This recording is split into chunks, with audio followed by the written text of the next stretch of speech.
Setsuna lay sprawled across the ground, staring at the ruined world around him. Destruction pressed in from every direction, and for a moment he wondered if humanity had already lost. Vidrak sneered above him, voice heavy with scorn, declaring that all their struggles had been meaningless. But Setsuna refused to let the end arrive so easily. With the last scraps of strength in his body, he drove his fist forward in a simple, desperate punch. To his own shock, the strike landed. The death god actually staggered, even if only slightly. A low-level close combat blow had broken through, something even the death god's power could not instantly erase. Yet his body was finished. He felt it failing, too weak to rise again. Vidrak raised his weapon for the final strike, taunting that the playtime was over. That was when the pendant at Setsuna's chest began to glow. The gift from his headmaster, its light returned to his mind like a memory. The emblem of resurgence, his headmaster had called it, carrying within it the spirit of the tower. A relic that could undo a single regret. At the time, Setsuna had scoffed. He had lived his life without regrets, so why would he ever need it? His headmaster had read his thoughts then, smiling knowingly, telling him that the day might come when he would. Now, bleeding and broken, Setsuna admitted the truth. His one regret was never choosing the path of the close combat mage. If he had, perhaps this battle would have ended differently. Next time, he swore, he would crush Vidrak. In a flash, the battlefield was gone. He awoke with a start, his head jerking up as Leo smacked him awake. A familiar voice told him it was his turn. Setsuna blinked in disbelief. Leo, alive. The very same Leo who had vanished before the death god appeared. The classroom stretched out around him. He was back at the Mage Academy, 10 years earlier, the day of his bitter failure. The ritual of choice. Leo called out again, asking why Setsuna was spacing out in the middle of the ceremony. Heart pounding, Setsuna rose and walked toward the front where the teachers and the headmaster were waiting. Whispers filled the room. One girl muttered that Setsuna was here. Another whispered back that he carried talent for multiple paths. The examiner's book opened, glowing with soft light. Setsuna remembered what came next, choosing a path. Each one carried its own arsenal of spells. But once chosen, a path bound the mage tightly, making it nearly impossible to walk in others. It was like trying to follow two religions at once, impossible to reconcile. The examiner stood in front of Setsuna, asking which path he would specialize in. He showed his own ability with certainty, convinced Setsuna would choose the same. Setsuna paused. Under normal logic, he would have chosen ranged magic, the craft of shaping elements, firing mana at enemies, and wiping out groups with large-scale spells. It kept distance, reduced risk, and built power quickly. Anyone choosing it could rise to become the strongest mage, but strength like that would still fall short against the death god. When he turned away from the ranged option, silence broke into shock. Leo, standing nearby, couldn't understand it. Everyone expected Setsuna to reach for ranged magic. Instead, he chose melee, the path considered useless. The examiner explained without hesitation that melee magic was nothing more than body reinforcement. Outdated, crude, limited to close combat. He compared it to standing under a rain of arrows with nothing but a rock to shield yourself. He asked if Setsuna really wanted to destroy his future with such a choice. Setsuna already knew the consequence. By walking this path, he erased any chance of becoming a celebrated mage. No recognition, no reputation. But this was the only branch of magic that could give him even a chance against the death god. He wasn't letting that go. The room stayed silent as his choice was confirmed. Faces shifted from confusion to disbelief. Students whispered. Setsuna stayed still. This was the power he needed. A collective gasp spread as the decision locked in. Silas, head of ranged magic, shut his book with a sigh. He admitted he had arranged everything for Setsuna, certain the boy would bring him recognition by becoming the greatest ranged mage. That plan collapsed in an instant. Setsuna didn't care. Silas's ambitions meant nothing. In 10 years, the world itself would be gone. In 5, the death god would appear. No title or honor would stop that.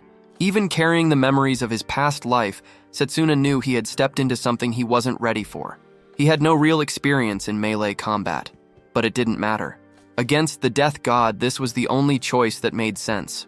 He had no choice but to master it within 5 years. Once the ritual ended, the students were ordered back to their departments.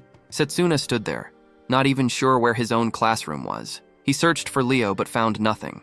He asked a boy nearby for directions, but the kid, with a girl at his side, brushed him off, claiming they were late. Others were already moving in groups, ignoring him, whispering behind his back. The road ahead wouldn't be easy. He knew it, and still, he had to walk it. A voice cut through the crowd saying the rumors about Setsuna being a prodigy were wrong, that maybe he was just an idiot. Another boy added he probably chose melee just to keep the attention on himself. Setsuna thought back to how differently everyone had acted before. The shift was obvious. It was because of his choice. He remembered the map in the central garden and decided to check it. On the way there, the sound of a fireball cut the air. He turned and saw a girl snuffing out the flames with ease. She stood her ground, demanding the boy give back what her mother had given her. 3 of them, ranged magic students. The biggest one waved a brooch, claiming it was an artifact holding mana. Another sneered, saying it was wasted on a commoner like her, that they would use it better. Setsuna recognized her, a student from the melee department. She was standing alone against them. The leader mocked her, saying if she wanted the brooch back, she'd have to take it with her useless melee magic before throwing more fireballs her way. The girl responded with a physical boost, the core trait of melee magic, her body reinforced. It gave her speed and strength, but nothing to close the gap. Against enemies who could stand back and cast at will, it was a losing game. Still, she refused to yield. She shouted that the brooch was her mother's, saved for years, and she wasn't about to hand it over. Mana crackled at her side. A blade of pure energy took form. Setsuna's eyes locked on it, a mana blade. He knew what it was, but he also knew the truth. Against 3 ranged students, it wouldn't be enough. The ranged magic student mocked her, saying she was trembling and doubting she could ever reach him with that short blade. He hurled another fireball, forcing her to retreat. He laughed, claiming it was just as he had predicted. She couldn't even touch them. With a cruel grin, he launched another shot, mocking her life as nothing more than the same, always out of reach. Before the flames struck, Setsuna moved in, dragging the girl out of the line of fire. He asked if she knew the location of the melee classroom and if she could guide him. One of the bullies noticed who it was, Setsuna, and assumed he had chosen melee magic too. The leader's grin widened, calling it good news. Now he could crush him without rushing. Setsuna stood steady. He admitted melee magic was seen as weak, but since he had chosen it, he would bend it to his will. Victory, he said, wasn't decided by the type of magic used. The girl panicked, warning him to stop, reminding him that these were upperclassmen and he would get hurt. The leader ignored her, unleashing another barrage of fireballs, declaring it was already too late. Setsuna focused.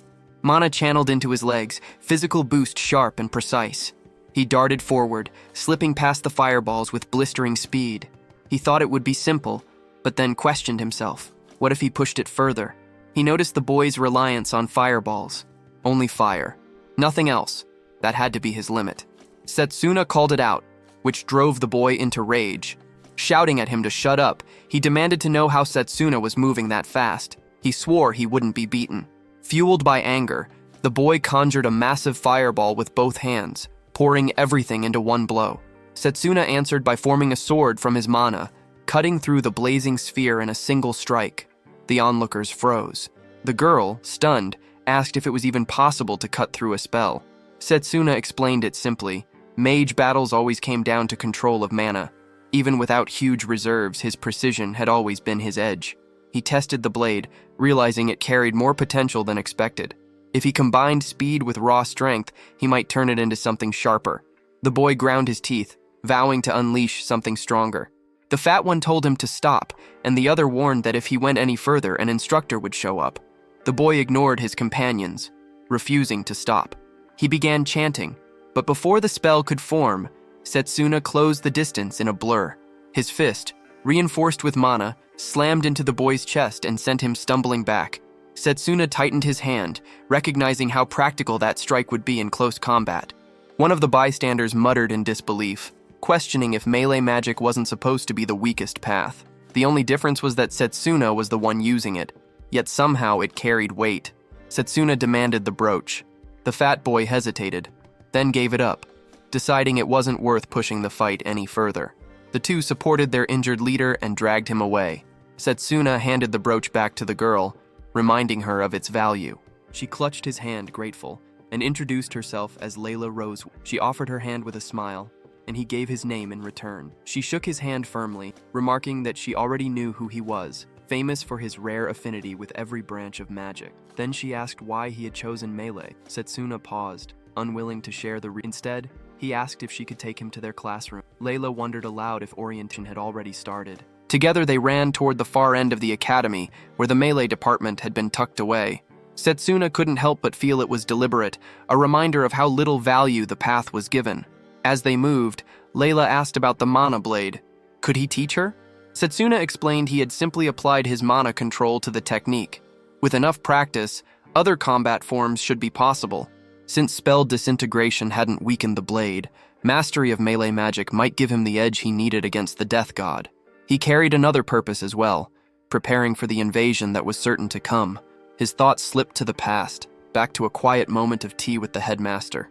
The old man had removed his gloves, revealing 2 marks etched into his hands. The one on the right was the symbol of summoning magic, but the one on the left was unknown, a design Setsuna had never seen. Setsuna had asked, but the headmaster told him the time would come when he would explain, entrusting him with the secret. That time never arrived. The headmaster was killed not long after the death god appeared. The one responsible was the death god himself, erasing a man whose strength he feared. Setsuna believed that uncovering the secret of the second path of magic might give him the strength to alter the world's fate. Layla guided him to a building, telling him they had arrived. He wondered how he could draw the headmaster's attention through melee magic. The instructor met him with scorn, criticizing him even though he wasn't late. Arriving with the girl only seemed to make it worse. When Layla tried to explain, the instructor cut her off, snapping that the days of bragging about Setsuna's grades were finished. He stepped closer, sneering, and reminded Setsuna that he belonged to the melee division, the outcasts of the academy. Setsuna shoved the man's hand aside, irritated by the pointless words. He asked why a melee instructor would insult the very field he was supposed to teach. The instructor's face twisted. He grabbed Setsuna's collar and demanded to know how he dared to talk back. Setsuna didn't flinch.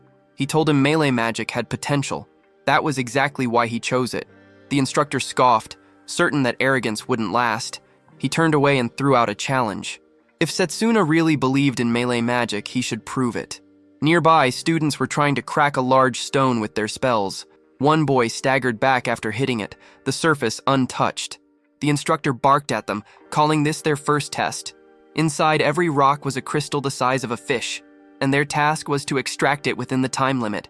Failure meant punishment. The clock ticked down. None of the students had even chipped the surface. Complaints spread. The rocks were too hard. How could they succeed when they had barely begun training? One muttered that the instructor was venting his anger at not being promoted. The instructor then called Setsuna out. He pointed at the largest rock and ordered him to show what melee magic could actually do.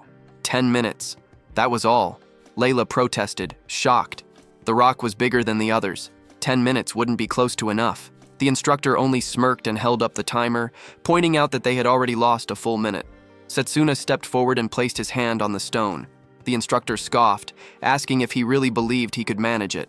The instructor mocked him, offering extra time if he begged for forgiveness. Setsuna said he would finish it in 10 seconds. The response caught the instructor off guard, and even Layla told him not to be absurd. Zakhtari knew the truth. The rock wasn't only massive, it was dense.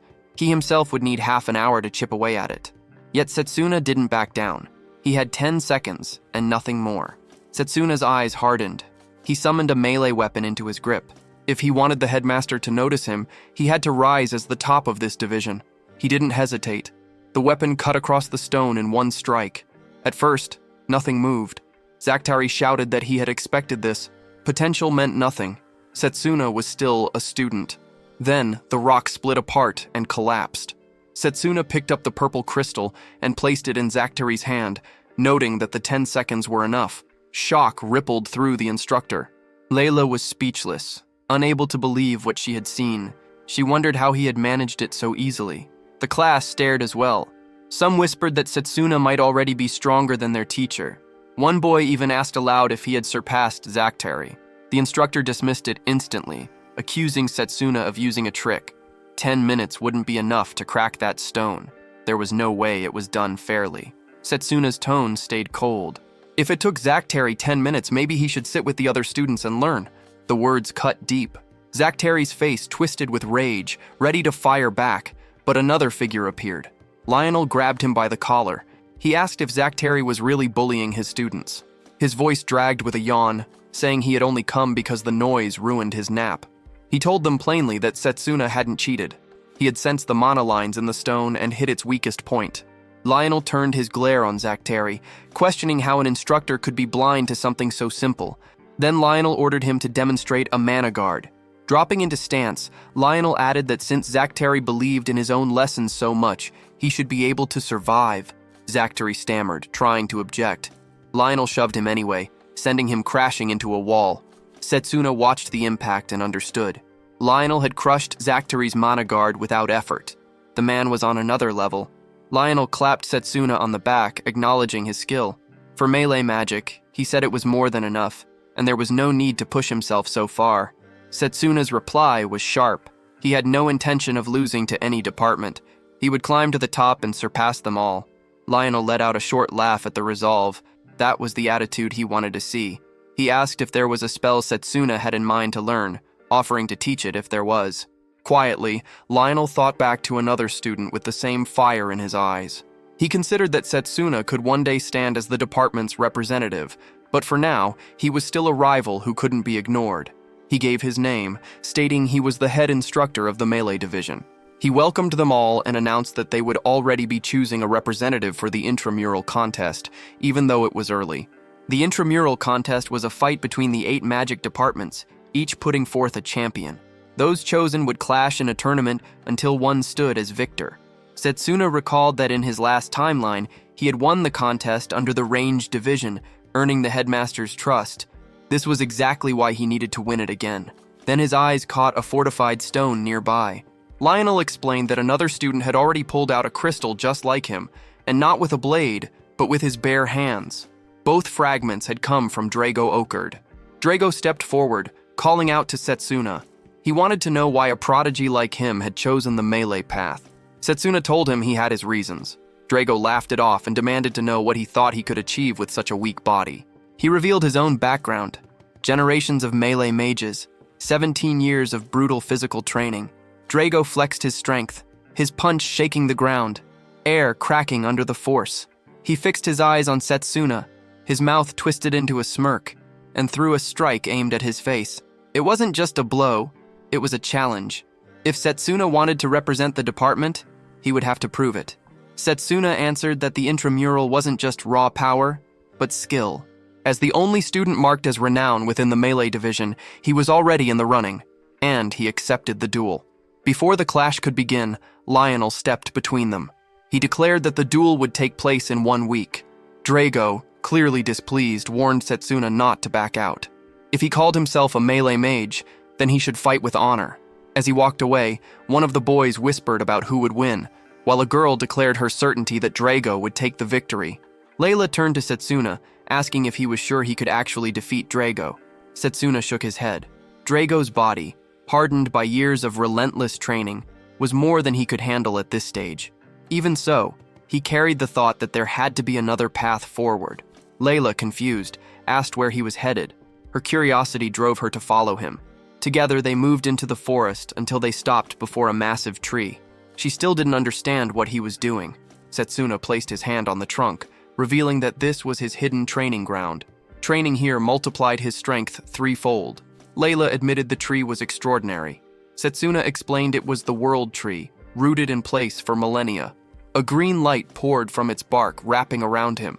The tree accepted him as one of its own, and he was covered in the glow. Layla stared at the strange aura, and Setsuna told her it was the world tree's blessing, a power that accelerated recovery for those it accepted. He remembered finding this place even before being sent back in time. With the blessing, he no longer worried about mana depletion.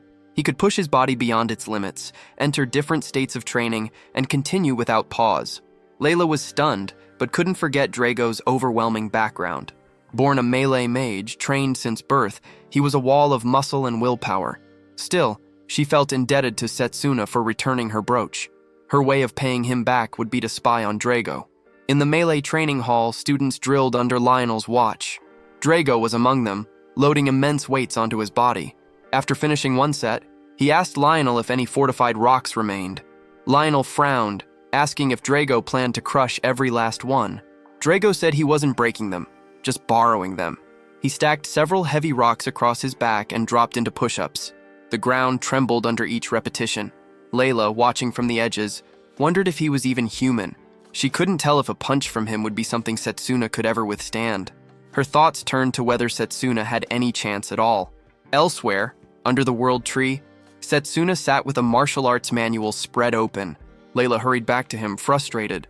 Drago was in the training hall doing push-ups with 5 fortified rocks balanced across his back, and here Setsuna was, sitting and reading. Setsuna admitted that Drago was impressive, but said that kind of intensity was simply the right level for physical training. He told Layla there was nothing to worry about, that it was part of his plan. His eyes lit with interest. She pressed him for clarity.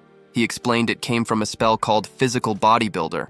It hardened the body and sharpened control over nerves through mana. Channeling mana into the legs boosted movement and power. Into the fists increased striking force. Into the brain heightened memory. He tossed the manual aside, saying he had already memorized everything and was eager to test it. Spotting a fallen leaf, he cut it clean with a swift kick. He formed a mana blade and sliced through others hanging above. Layla was startled at how fast he had grasped it. Setsuna muttered it wasn't enough.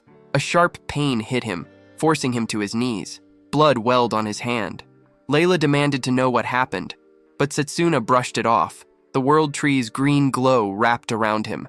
He explained that with the physical boost, he was forcing his muscles to the limit, breaking them down so the recovery would rebuild them stronger. The wound closed before her eyes. She asked if it was really necessary. Setsuna said he had no chance of matching Drago through normal training. Drago had years ahead of him. He had only 1 week. He swore he would repeat the process 1,000 times before the duel. Layla was stunned, asking how he could survive such strain even once, let alone endlessly. Setsuna said perfection wasn't the point. He remembered the time when he couldn't wield magic at all. Back then he trained daily, failed countless times, but never gave up. As long as progress was made, it was worth it. Endurance came from that. They continued training together. During breaks, Layla thought about him. People always called him gifted, but she saw the truth. His strength came from work no one else could match. Now, Setsuna was lifting crushing weight while grinding through push-ups. Finally, the duel day arrived. Setsuna stood across from Drago on the battleground, the crowd thick around them. Drago's voice cut through, mocking that at least Setsuna hadn't run away. Setsuna declared he would not back down. He wanted to stand as the department's representative. Lionel confirmed both fighters were ready, and when their eyes locked, he gave the signal to start. Setsuna rushed forward first, throwing a sharp left hook. Drago caught it on his forearms, using them as a wall, but even then the impact forced him backward. Setsuna recognized at once that Drago had raised his mana guard to take the blow. Drago countered with a punch so heavy the air itself seemed to split, the shock pressing into the crowd until they couldn't even track the strike. When the dust shifted, it was clear Setsuna had slipped out of range without effort. The audience froze in disbelief, questioning if either of them had truly undergone the ritual only a week ago. Setsuna admitted that if that hit had landed clean, he would have been hurt. Drago, grinding his teeth, unleashed a flurry of fists. Setsuna weaved through them, blocking and sidestepping, which only stoked Drago's temper further. Drago barked that hiding behind defense was all Setsuna could manage, mocking his weak frame. Layla doubted the single week of training could be enough for Setsuna to close the gap. Lionel, watching, judged that Setsuna looked to be on the losing end. Drago snapped out a kick, but again Setsuna's guard held. Lionel noted under his breath that Setsuna's use of mana control was guiding the parries, deflecting power instead of taking it head-on. Drago's anger boiled over. He spat that elites like Setsuna always scorned melee magic and raged about his family being treated as lesser for generations because of it. Fury sharpened his edge as he summoned a sword, vowing to put Setsuna down. Setsuna drew his own blade in response. Both surged forward, weapons colliding in a thunderous strike. Drago pressed with rapid cuts, forcing Setsuna to leap and dodge until Setsuna countered with a slash of his own. Drago rebounded, swinging again, and the ground split beneath them as their strength tore into the stone. Charging once more, Drago's face twisted with rage. Setsuna's mind drifted to the words of 2 boys who mocked him for daring to face Drago, for choosing melee magic at all. He steadied himself, telling Drago that he understood his anger, but his own goal was higher.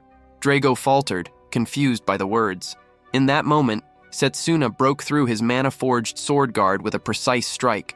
Drago staggered from the strike, but quickly snapped back and landed another hit on Setsuna.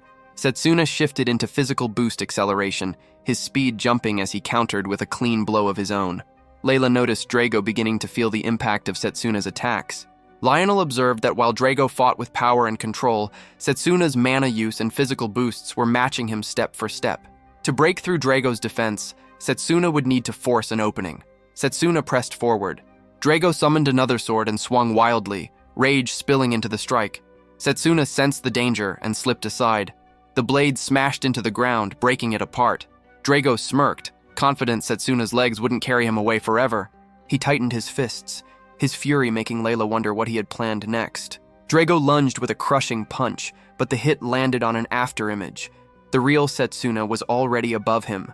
From the air, Setsuna explained that by focusing mana at a point, an afterimage could be created to confuse the enemy. Without pause, he launched forward with full speed.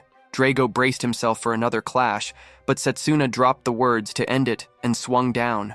The slash tore through with decisive force. The crowd went silent, stunned. Lionel watched closely, impressed by how Setsuna used movement to set up the finishing blow. Both fighters had shown remarkable strength. He stepped in, calling the match finished and declaring Setsuna the winner. Drago was on the ground, cut down by the final strike. Layla lit up with relief at the result. Yet, against expectation, Drago slowly rose again. Gasps rolled through the crowd. His endurance was proof of his raw strength, but fury twisted his face. He thought Setsuna had pulled back at the end, holding back the kill. Setsuna offered a hand to lift him. Drago, still burning with anger, demanded to know what Setsuna was fighting for. Setsuna hesitated, then said it was to never lose to anyone or anything, to keep climbing higher no matter what. Drago's expression shifted. He admitted that must be why Setsuna was so strong, and finally accepted the loss. Setsuna told him he had been a worthy opponent, and that his strength would be needed in the coming fight against the Death God. Lionel stepped forward, pointing out that Setsuna must have carried immense determination to fight Drago at such close distance. He lifted Setsuna's hand and announced that by the outcome of the duel, Setsuna would now stand as the representative of the melee magic department. Days later, Lionel guided Setsuna to a chamber, explaining he was about to face the representatives of the other divisions. He admitted he was the last person fit to give advice, but warned him not to stir trouble. Setsuna promised nothing would happen and walked inside where 7 figures waited. A boy with glasses eyed him, questioning if the melee magic department really planned to show up this year. He called it shameless. Setsuna identified him at once. Noel, the enhancement magic representative. Noel closed the distance, pressing his leg over Setsuna's as if to pin him. He mocked that they would meet in the first match, reminding everyone that in 100 years, no melee magic fighter had ever won. He sneered that Setsuna should sit in the corner and lift weights instead. Setsuna stayed composed, shifting his leg to press back, remarking that the enhancement division had a curious way of greeting people. Was this how they did things here? Noel's temper spiked, but Setsuna remained steady, dismissing the past century of failure. He declared that he would take the championship this year. Noel scoffed, telling him to keep dreaming. The door opened and the headmaster entered, smiling at the tension. He remarked that it was good to see such fire, but they should save it for the actual contest. All representatives rose in respect. Setsuna noted how the timing of the headmaster's appearance mirrored his previous life exactly. The headmaster stood before them. A pink-haired woman greeted him warmly, promising to bring pride to him through her performance in the contest. Setsuna recognized her, Carol of the Summoning Magic Department. Cheerful but dangerous, she had been a strong opponent in the previous timeline. He had held back then, but that didn't mean he could take her lightly now. The headmaster congratulated them for being chosen as champions of their divisions. He said it pleased him to see 8 strong students gathered together.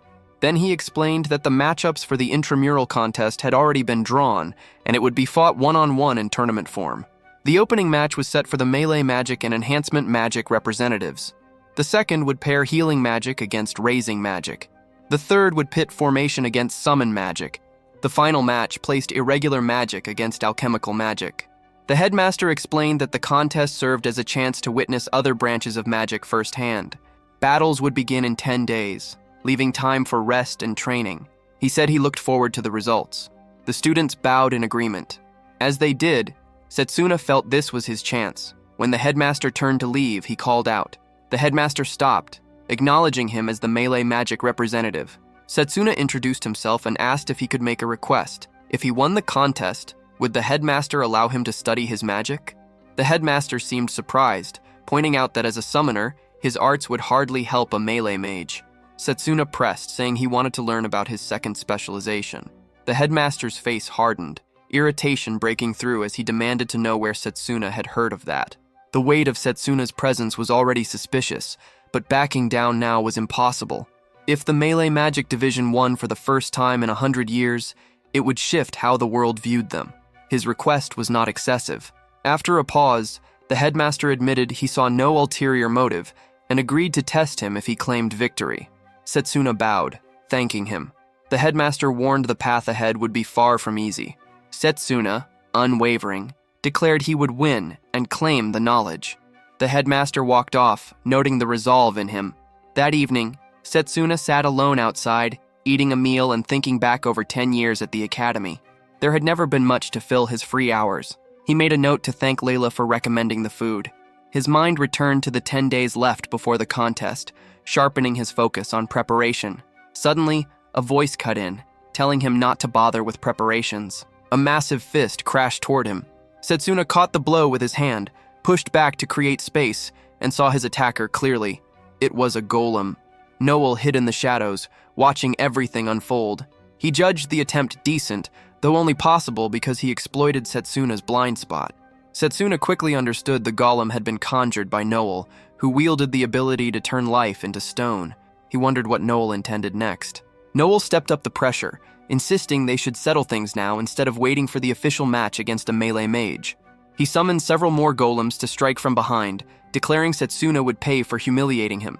Setsuna stayed calm, pointing out that Noel had brought this on himself. As bells rang in the distance, Noel decided to stop, muttering that it would look bad if others caught him cornering a weak opponent. He dismissed the golems and left, promising to crush Setsuna fully in the upcoming duel. Setsuna noted how skilled Noel was, managing multiple golems at once, but his focus drifted back to the bread he dropped, knowing the meal was ruined. The next day in the melee department, Lionel gathered the students. He announced that before the intramural contest, he would review the battle between Drago and Setsuna. He asked if they had recognized their weaknesses. Both nodded. Drago admitted his control over mana, and emotions had been unstable. When asked, Setsuna stated his physical strength was lacking, and that Drago had overpowered him in that area. Lionel accepted their honesty, stressing that growth required confronting shortcomings. He urged them to target these weaknesses in their training. Layla raised her hand, asking if the match would double as practice for the contest. Lionel considered it a sharp question. He explained that Setsuna's first match would be against the Enhancement Magic Division. From what Setsuna had seen, Noel specialized in commanding large numbers of golems, and since golems had physical bodies, fighting them would not be much different than facing melee opponents. Lionel assigned their drills. Drago was to improve speed, attacking from multiple directions to simulate a group of golems. Setsuna was to focus on blocking and counterattacks. Drago prepared, vowing it wouldn't end like before. Setsuna replied that he expected the same. Drago lunged with a punch, but Setsuna slipped aside. Drago thought he might have expected the strike from the right, yet before Setsuna could react, the second fist connected. Setsuna realized his response had been a fraction too late. Lionel pointed out Drago's balance of speed and power, noting the strength of his defense, then told him to use footwork to counter Setsuna's movements. Setsuna acknowledged the advice, stepped back, and prepared his own punch. Time passed until both fighters lay on the ground, worn out. Drago gave thanks for the bout. Lionel approached, saying their movements had been sharp and that in a few days they should handle golems without issue. He handed them water, and Setsuna, taking a bottle, said he would not lower his guard.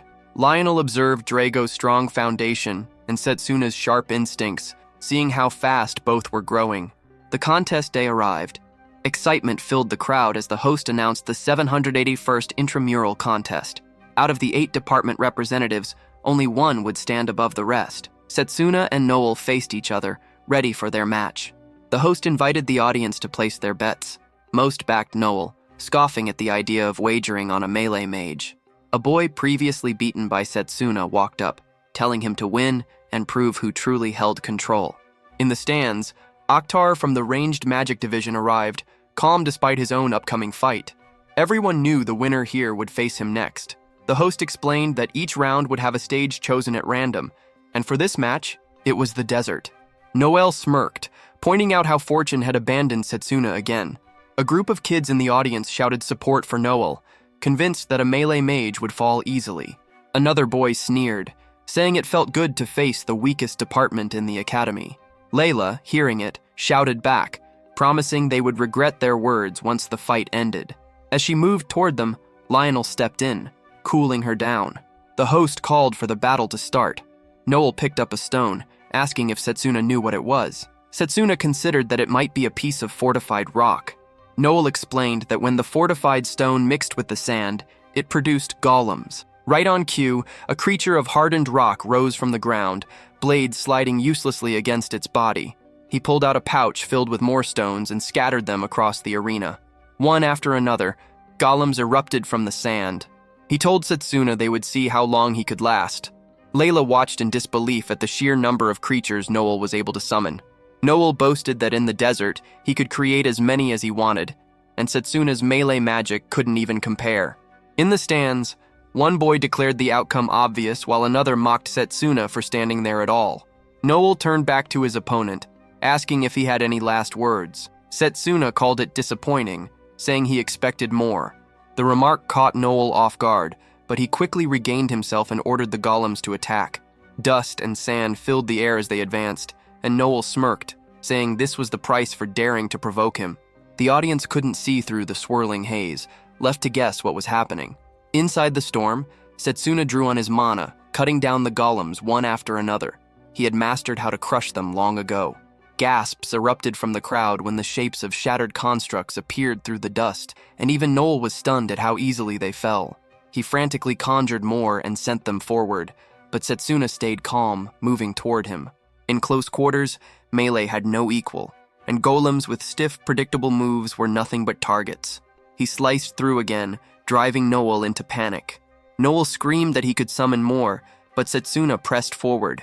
He reached him, muttered about luck running out, and drove a punch into his body, sending him flying. Some in the crowd couldn't tell what had just happened. Others admitted they couldn't see anything through the haze. When the sandstorm thinned, the victor stood clear, Setsuna, chest rising heavy, but on his feet. Layla shouted in joy at the sight. One boy asked his friends if he heard right. Had the melee division actually won for the first time in years? A student with glasses muttered that maybe Noel had just drained his mana with too many summons. Speculation rippled through the crowd, theories piling up on how it ended. But Silas broke through the noise, stating flatly that Noel hadn't lost because of a mistake. He lost because Setsuna was simply stronger. A student nearby admitted the fight with the melee magic representative had turned out far more interesting than expected, but argued safeguards should have been enforced. The second round began, clashing hard from the start. After watching, Setsuna walked over to Layla. She praised his performance and asked if he planned to stay for the next match. He said he would, noting it would help him prepare for what was coming. He knew the second fight put summon magic against formation magic.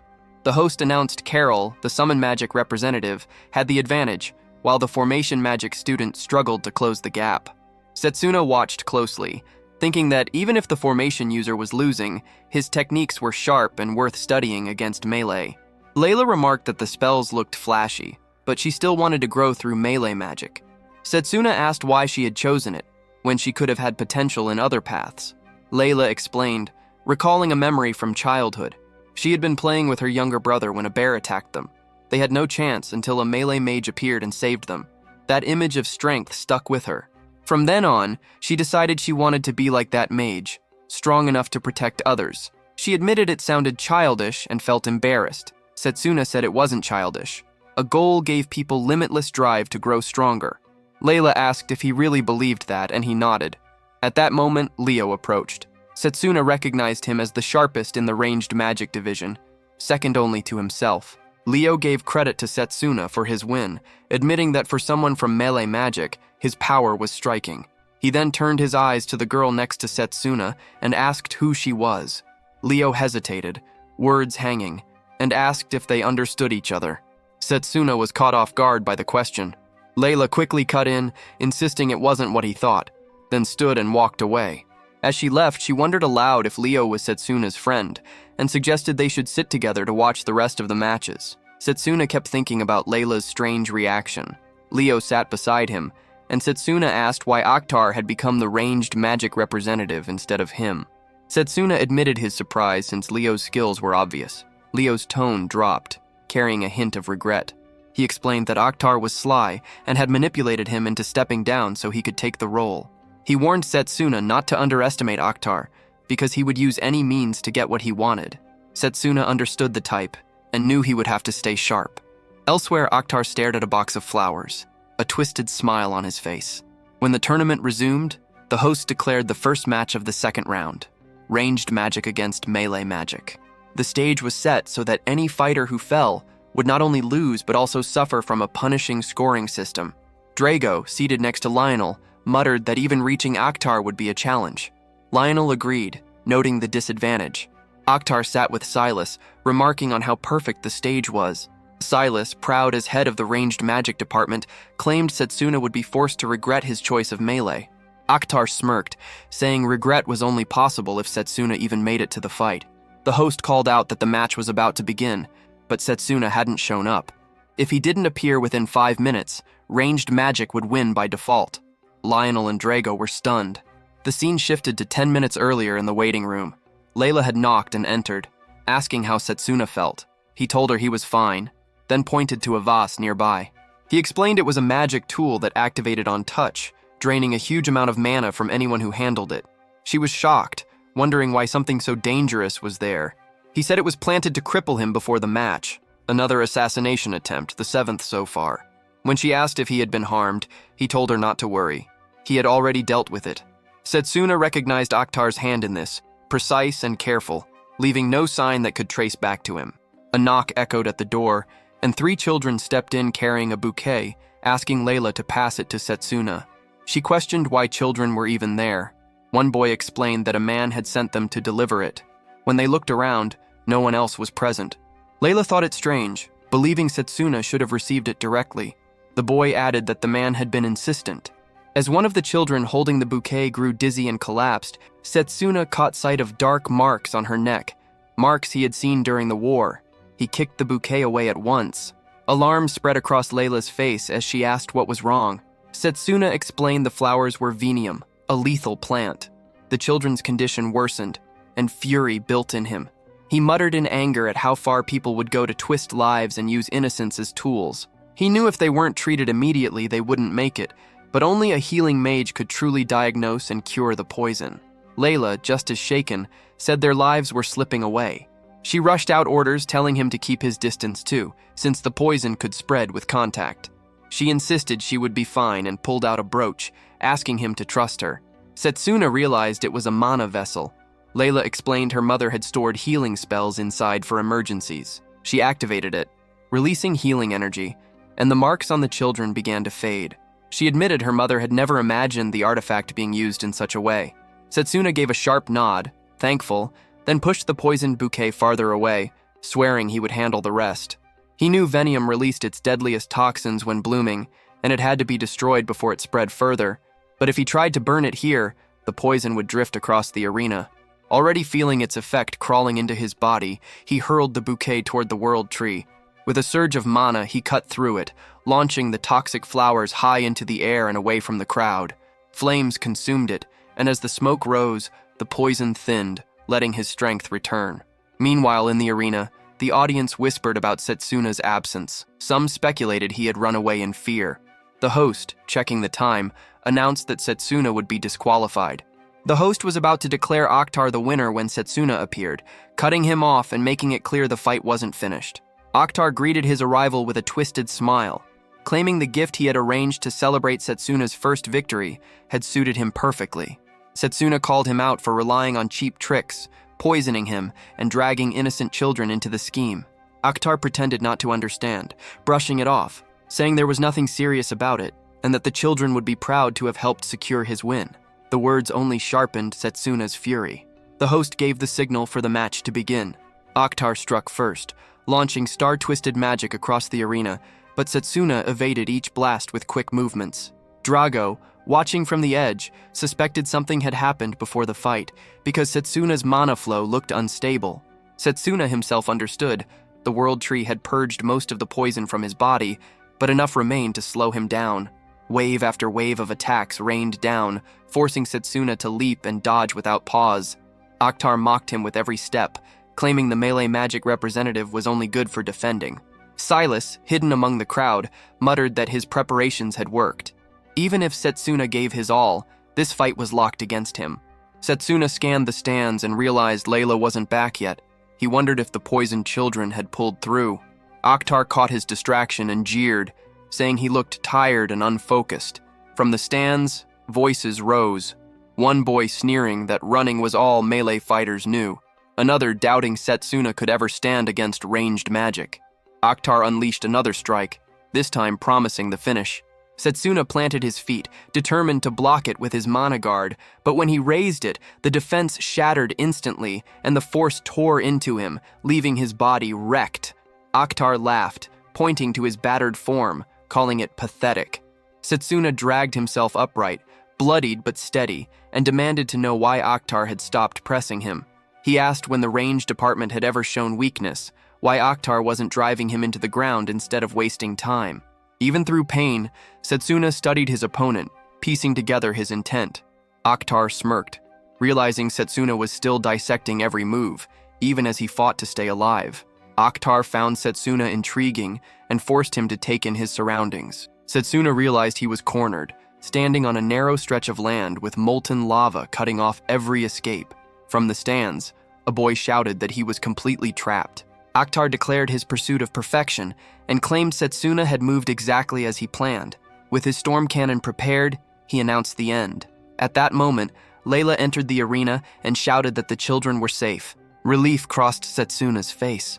He smiled, finally able to fight without restraint. His preparations were complete. A sudden surge of mana poured from him, leaving Akhtar stunned. He couldn't understand how Setsuna had gathered so much energy. Setsuna revealed that he had been using physical boosts to stimulate his cells, purging the poison from his blood while Akhtar wasted time showing off. He said Akhtar had only dug his own grave. Furious, Akhtar lashed back that Setsuna's body was still in ruins. Silas, watching closely, urged Akhtar to end it, claiming Setsuna was bluffing. Akhtar unleashed his attack, but Setsuna knew he had almost no mana left. He was down to one strike. Gathering the last of his strength, he cut through the storm cannon with his blade. The sudden counter shocked both Drago and Akhtar. The redirected blast shot back toward Akhtar, who quickly nullified it, mocking the idea that he would just stand still and take the hit. He claimed it was Setsuna who would bury himself today. But by the time he looked again, Setsuna had already closed the gap, blade drawn. Setsuna smirked, declaring that Akhtar had underestimated him. Fear replaced confidence in Akhtar's eyes. He begged for mercy, stammering apologies, but Setsuna struck him hard with his sword, knocking him flat. Coldly, Setsuna said the apologies belonged to the children, not him. The host announced Setsuna as the winner. Cheers began to rise, but the ground beneath them shifted, sliding apart. Both fighters were thrown off balance, teetering on the edge. Gasps erupted from the crowd. As they fell, Setsuna noticed Akhtar was already unconscious and at risk of being lost completely. Forcing his body into control, Setsuna stabilized himself and caught Akhtar before he dropped any farther. For a moment, he wondered if he had been too late. At that moment, Carol appeared, summoning Fenrir to pull them out of danger. Setsuna immediately recognized the magic as hers. The crowd erupted as the beast swept in and hauled both of them to safety. Carol praised her summon and turned toward Setsuna with a smile, hoping he wouldn't object to her interference. Setsuna thanked her silently, knowing Carol stood out as a clear favorite to win the Entrain Roll contest. She was dangerous, and he understood he would have to prepare carefully for their clash. The audience remained stunned by the outcome. A boy insisted it couldn't have been just luck, while a girl whispered that no one could have predicted it. From the stands, the headmaster observed in silence. Silas, furious at Akhtar, spat out his contempt, swearing Setsuna would regret surviving. Setsuna rejoined Layla, Drago, and Lionel. Layla expressed her gratitude, while Drago, having heard what had happened, acknowledged his effort as well. Setsuna asked about the children, and Layla reassured him they were safe in the infirmary, and would recover soon. Relief washed over him. He had been worried far more than he wanted to admit. Then a strange sensation struck him, a pulse of killing intent that disappeared as quickly as it came. He turned sharply, scanning, while Layla questioned him. He brushed it off, though his thoughts stayed fixed on the brief flare of bloodlust. Something at the academy wasn't right. That night he stood near the rocks in the forest, counting the days. Only 1 week remained before the final match. He remembered the twisted energy he had felt during the tournament and told himself he had to push even further.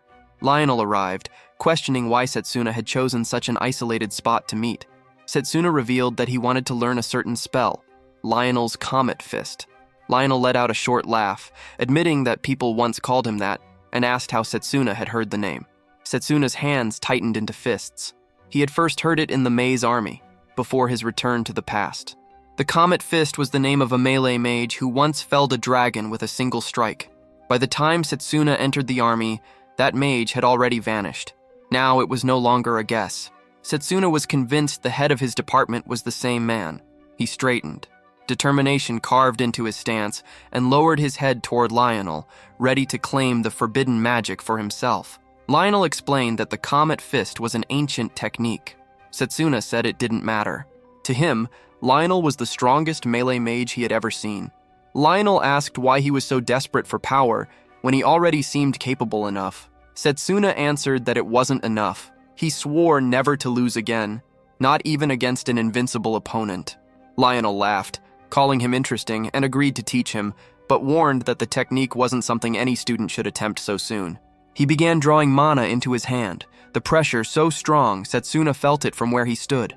Lionel told him this was the Comet Fist. He had only used it twice, as the cost in mana was enormous, but one strike was all it took. He told Setsuna to pay close attention. With one punch into the ground, Lionel released a blast so heavy that the entire area shattered, debris tearing into the air. Setsuna stared, stunned. It was far beyond what he had imagined. Lionel explained that the technique required compressing huge amounts of mana into a single point, which made it hard to use in direct one-on-one battles like tournaments. He asked Setsuna if he still wanted it. Setsuna answered without hesitation that he did. Lionel agreed to begin and told him to follow. The scene shifted. Carol was drinking tea with a man who congratulated her for reaching the final. She thanked him, and he asked if she was sure she could defeat the melee representative. Carol smiled, brushing off his words, saying the outcome was uncertain, though she intended to give everything. As he drained his cup, she rose to refill it. In that instant, the man slipped out a card, activating it against her. An emblem flared on the back of her neck and she collapsed. He smirked, thinking it would be perfect if Carol eliminated Setsuna, but if not, he would remove them both. Meanwhile, Setsuna trained relentlessly, questioning if he was prepared. Lionel was stunned when he saw the results. Setsuna had mastered in 1 week what should have taken years. Accepting the proof, Lionel declared he had passed, ending the lessons of the Comet Fist, also known as the Charge Bullet. The day of the final match arrived and the arena was filled with spectators. The host declared the start of the Elm Ridge Mage Academy's 781st Intramural Contest Final. The first fighter was Carol, coming in with consecutive wins for the Summoning Magic Department. Her opponent was Setsuna from the Melee Magic Department, the one who had turned the entire contest upside down that year. The students argued over the outcome. A boy was sure Carol would win, pointing out her dominance in every fight so far. A girl countered, insisting that Setsuna was strong as well, and after watching his last fight, she was openly cheering for him. 3 children in the stands shouted for Setsuna, their voices cutting through the crowd. The chosen stage was the goddess's ruins. Expecting chaos, a formation mage reinforced the battlefield with a powerful barrier. Layla, standing with Lionel, said the conditions looked fair. Lionel kept his own doubts quiet, while Setsuna glanced at the headmaster, reminding himself of the promise made to grant him a second specialization. Carol believed Setsuna had prepared thoroughly, but she was ready to summon Fenrir and force him to fight with everything he had. The host called for the match to begin. Fenrir appeared at her side, and she mounted the beast, driving it straight at Setsuna. He slipped past the first charge, eyeing the attack and wondering if it carried a glacial bomb mixed with snow flurries. Carol pressed harder, sure his defenses would break sooner or later, confident he would regret trying to endure her pace. Fenrir struck again, but Setsuna activated his physical amplifier, multiplying his speed tenfold. With that burst, he dodged cleanly and pushed close enough to aim a slash at Fenrir. Layla's relief was clear, but Lionel stayed cold, noting that familiars were nothing but masses of mana. Injuries wouldn't last. Carol admitted his effort wasn't bad, but ordered Fenrir to release its real strength. The ground began to freeze over, ice spreading across the ruins. Setsuna froze in shock for a moment, realizing the cold wasn't reaching beyond the barrier, but inside, Fenrir's strength was climbing fast. A man on the sidelines stood over the frozen floor, muttering that Fenrir's attacks would now hit even harder. His eyes locked on Setsuna, waiting for his next move. Setsuna knew that regular strikes wouldn't matter. The longer the fight stretched, the more the tide would turn against him. He shifted to using the broken ruins as platforms, jumping across them, preparing himself to gamble on the charged bullets. Setsuna shaped a blade from his mana and braced himself as Fenrir's strikes hammered the stone beneath him. From the stands, one boy guessed he wasn't attacking at all, only defending. Another muttered that Setsuna was no match for a summoning mage. The 3 children cheering him earlier now looked uneasy, worried he might lose. Lionel studied the clash while Layla pressed him about what was wrong. He said nothing but knew the truth. The charged bullet could only be fired once, after enough mana was compressed, making it a hard move to rely on in a one-on-one fight. Still, Setsuna's control was razor sharp, and he was slowly channeling everything into his fist. The effort wasn't easy.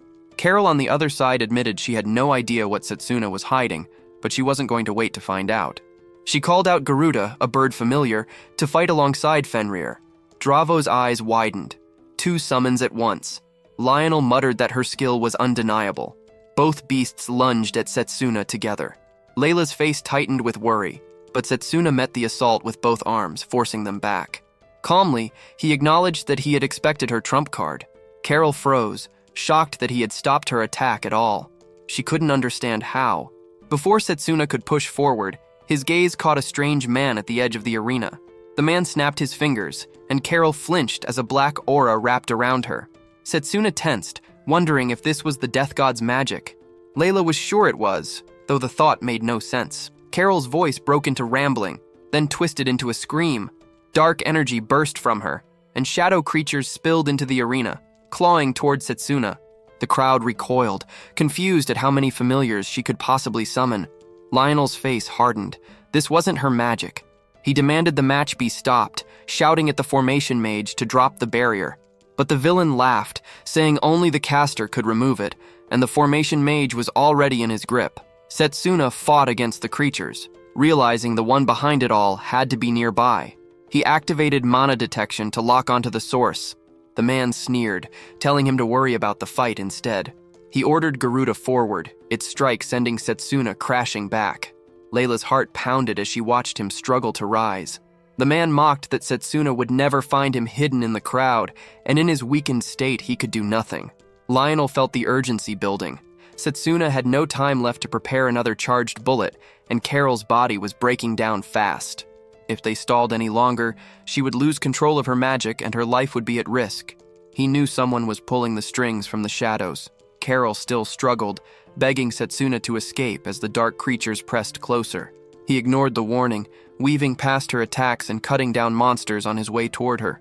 A horned beast lunged at him, but Setsuna seized its horns and slammed it against the others. The headmaster kept watching while Lionel rushed up the stairs, cursing the pace. At this rate, Setsuna would be crushed. The only way out was to locate the formation mage who had locked the barrier, and Lionel could only hope Setsuna survived long enough. Another beast, long and sharp-horned, charged straight at Setsuna and pierced his leg.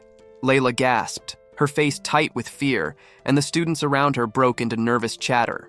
The man behind the dark magic smirked and called the fight finished, sending the familiars forward to tear him apart. They swarmed.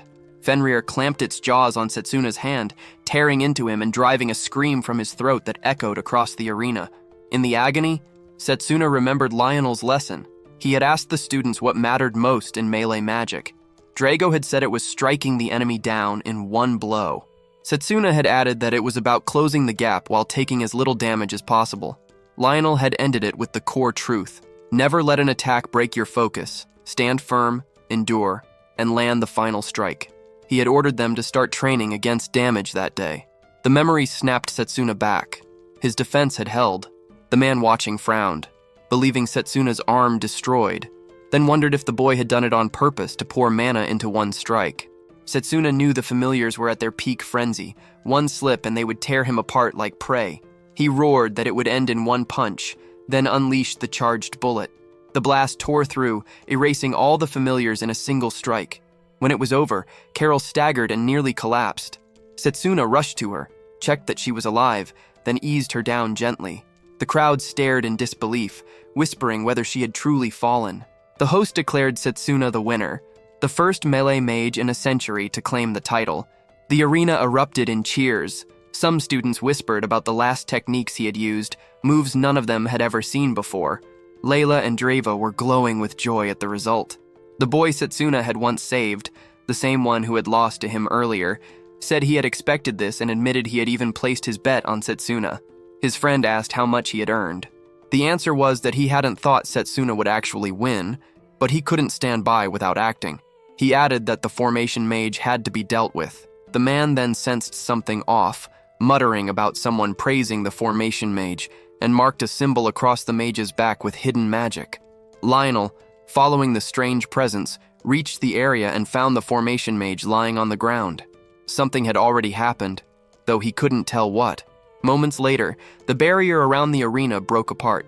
The headmaster stepped down to the stage, stating that Carol had collapsed simply because she had forced too many familiars at once. Setsuna wasn't convinced. He felt certain someone had been controlling her. The headmaster examined Carol closely and concluded that a magical artifact had been used. He told the crowd to leave the matter to him. While he worked to stabilize her, he turned to Setsuna, acknowledged his strength, and confirmed he would honor his promise. Setsuna accepted the words. Before leaving, the headmaster instructed Setsuna to meet him in his office the next day. Afterward, Setsuna went to the infirmary where a healer patched his wounds.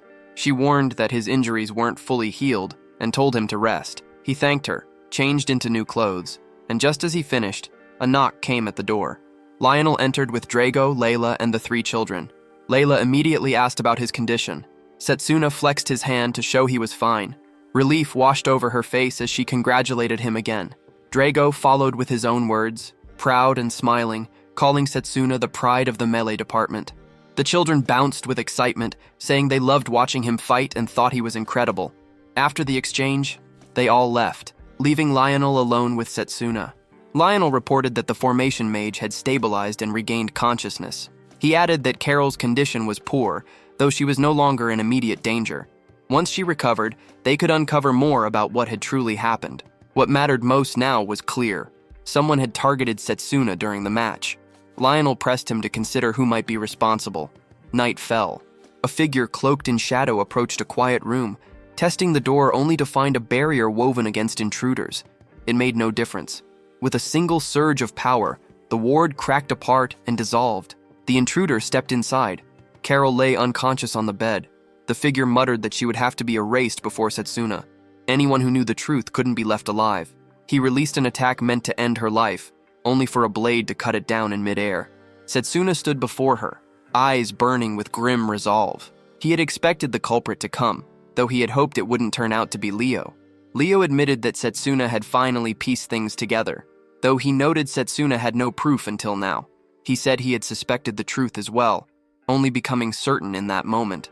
Suggesting they take it outside, he turned toward the night. Setsuna followed, aware that his body was not fully healed. Fighting in his state would be reckless, maybe fatal.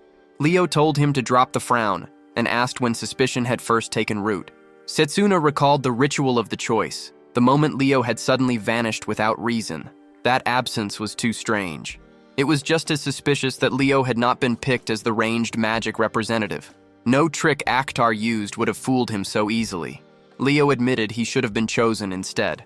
Setsuna pressed on. When he had seen Leo again that night, the doubt became certainty. Just as during the intramural final, he had sensed it, the power of the death god pulsing inside Leo. Leo said little, only stepping closer, his body flaring with shifting, unnatural auras.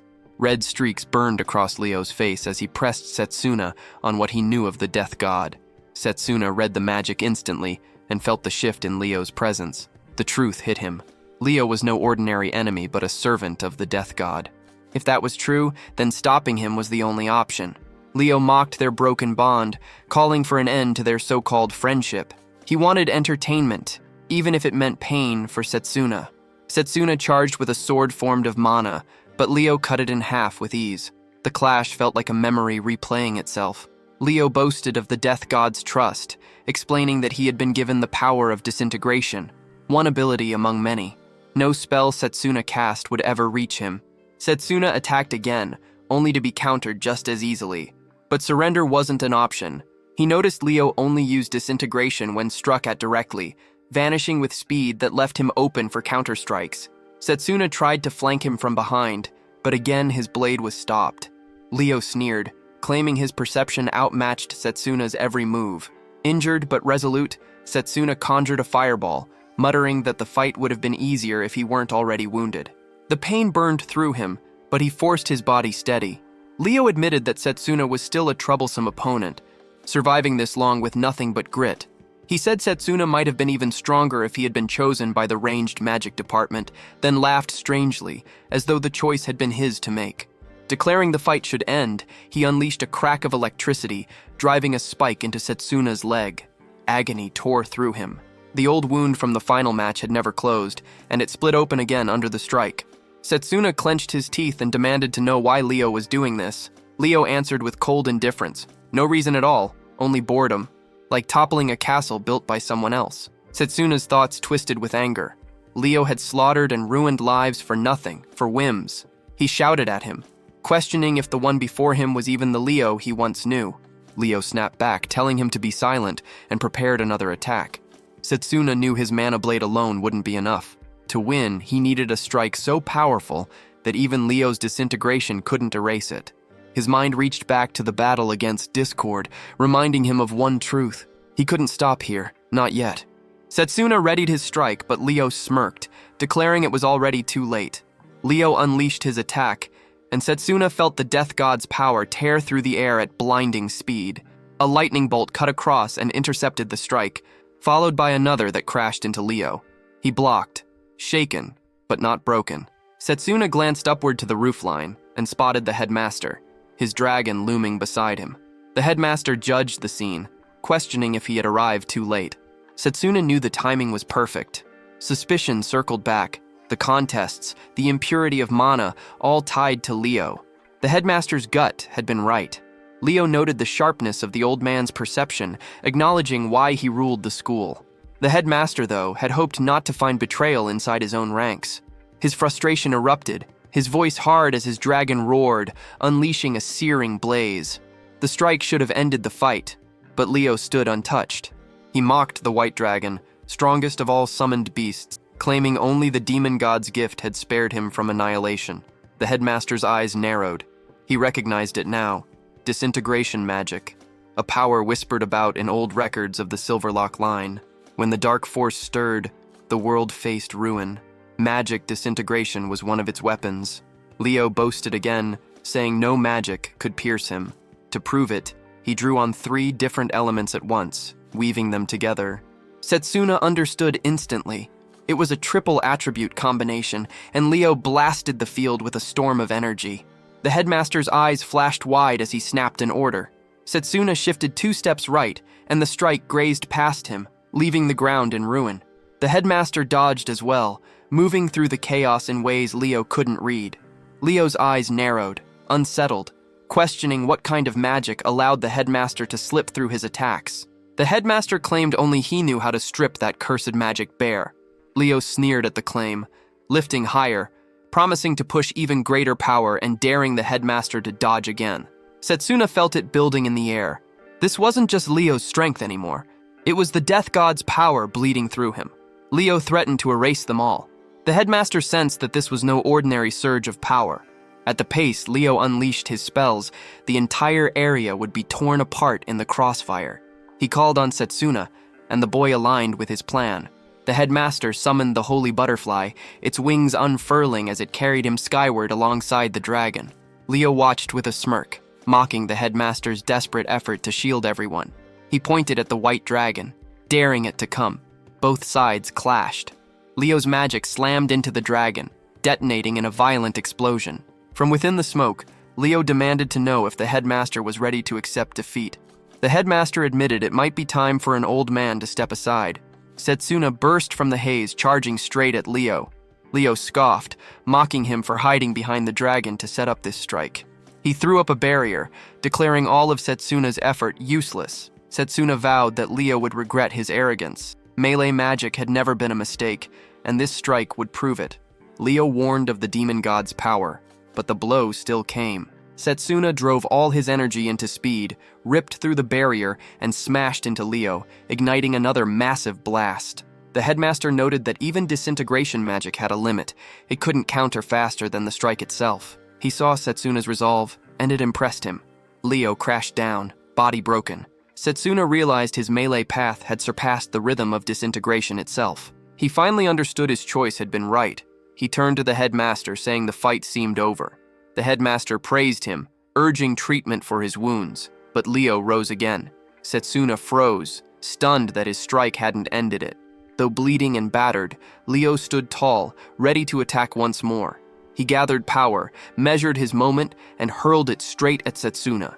Setsuna raised his sword to block, but the blade shattered on impact. The force smashed into him, throwing him into a wall. His body slumped, cut and broken. As his vision dimmed and his strength bled away, he heard Leo's voice, mocking disbelief that Setsuna was still alive at all. Leo was a force too strong. Setsuna wondered if he had fused ranged magic with disintegration, but that should have been impossible. As his mind faded, old memories surfaced. Back when they trained at targets, Leo had made it look effortless. Setsuna had admitted Leo's natural skill, knowing that if he ever slacked off, Leo would have left him behind. Leo had laughed then, enjoying the praise from a prodigy. During the war, Leo had pointed his weapon and mused about aiming at Setsuna next. He told him to look back. Setsuna turned and saw allies bleeding out, torn apart by monsters. Leo's voice had cut deep, branding him unworthy of the hero's name, calling him a failure for not saving them all, for abandoning them. Those words echoed when Setsuna woke on a bed, body broken. Layla sat nearby, relief written on her face. She explained he had been carried to the infirmary and had been unconscious for 3 days. Setsuna felt the weight of failure again, powerless against the demon god's strength, just as in his past life. He asked after the headmaster. Layla said the old man was in his office, holding a meeting with the other department heads. Setsuna pushed himself up. Layla tried to stop him, but he dressed quickly. He placed a hand on her shoulder, told her he was sorry for the worry, but he needed to see the headmaster now. Then he left the infirmary. The headmaster had just ended the meeting, thanking the gathered instructors before dismissing them.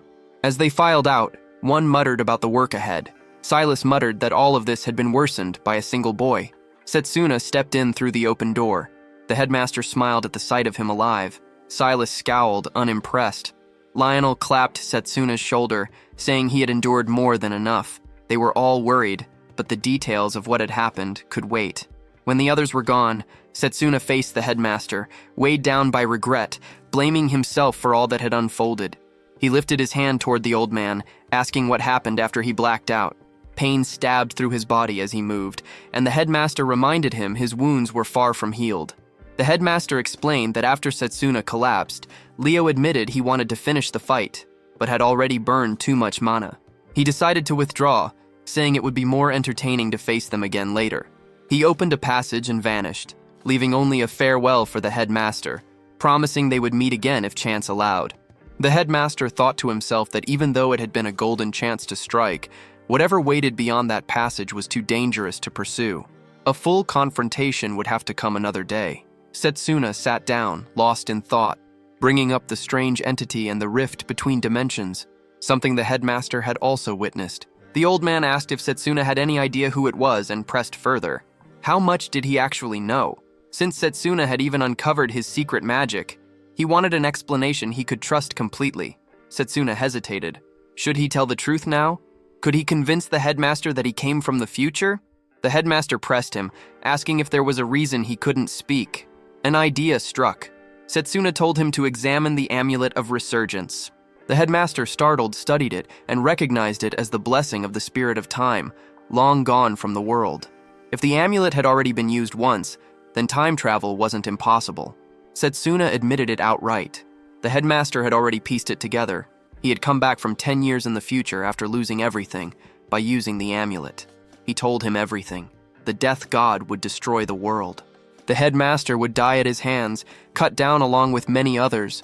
The headmaster accepted the truth, saying it was hard to believe but undeniable with the amulet before him.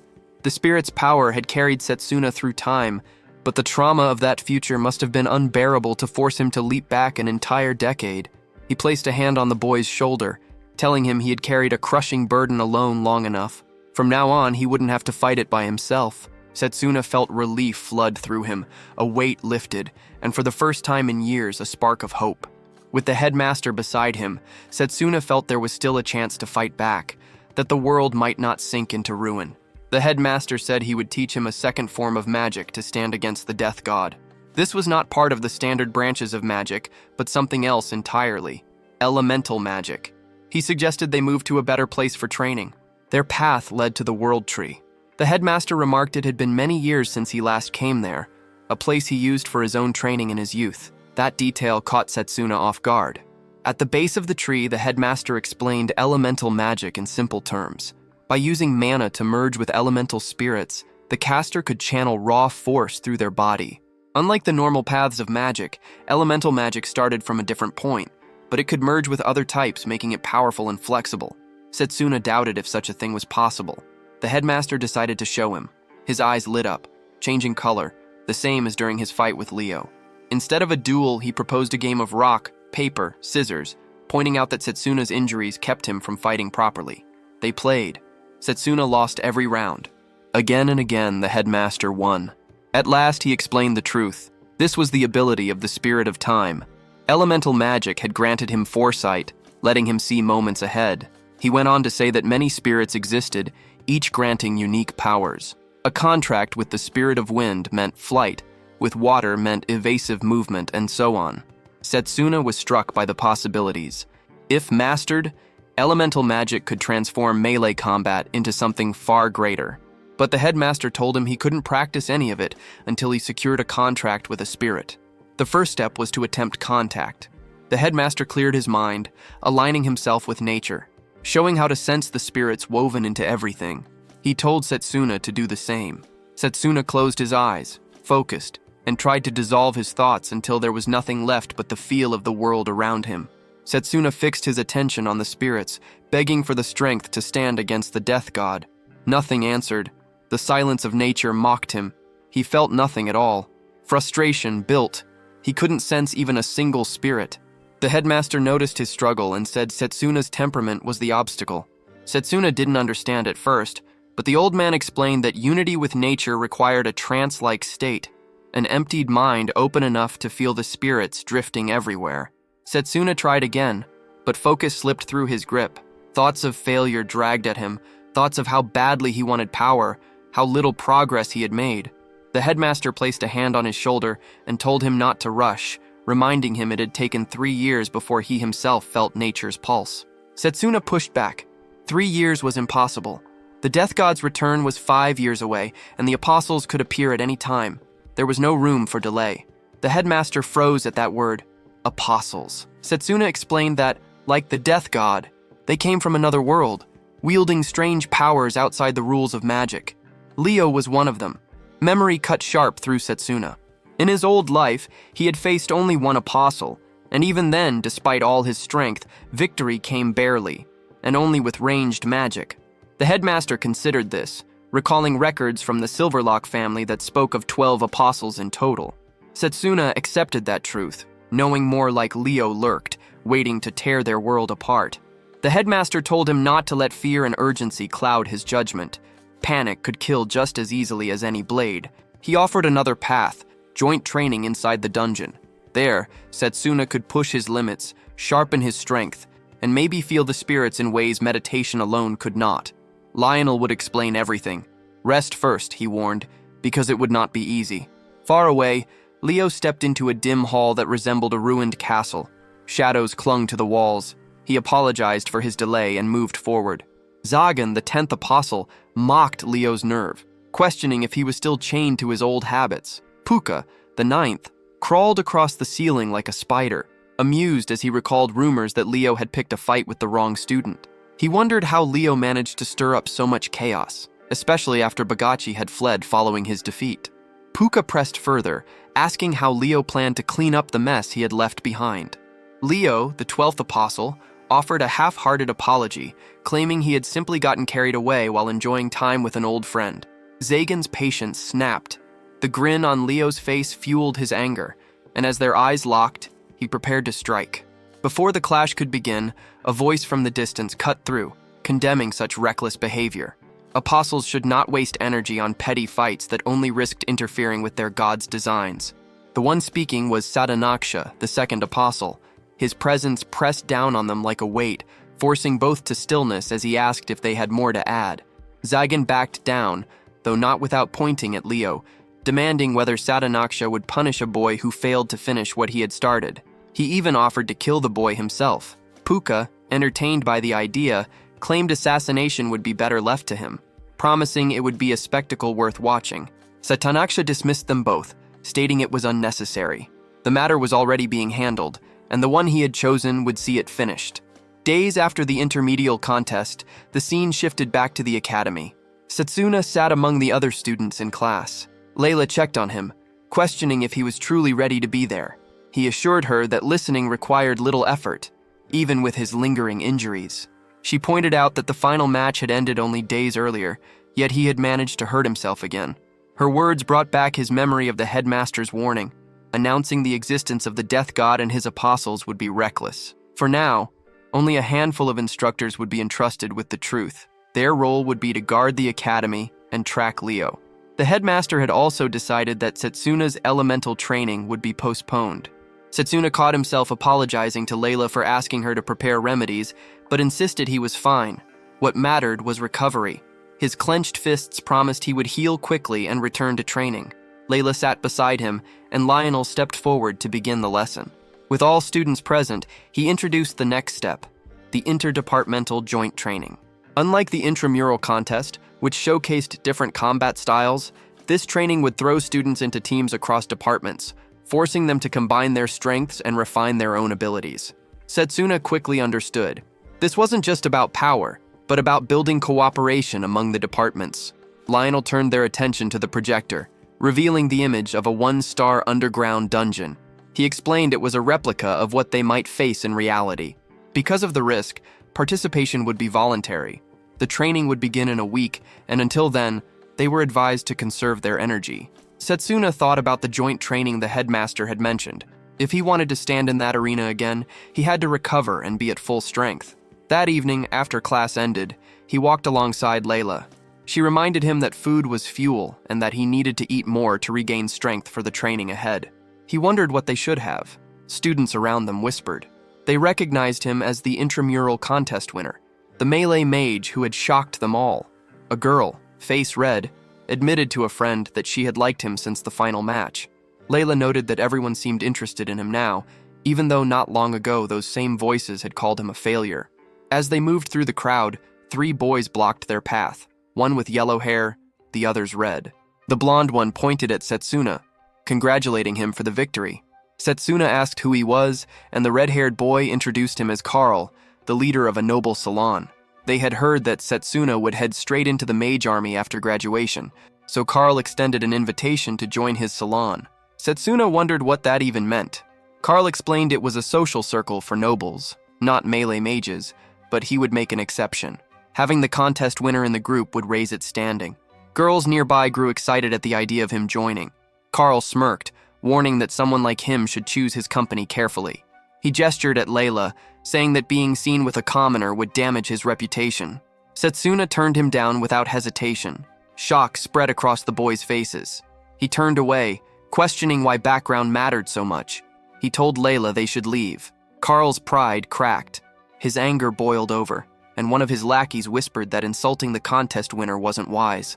Carl ignored him, pulling out a chain, fury in his eyes.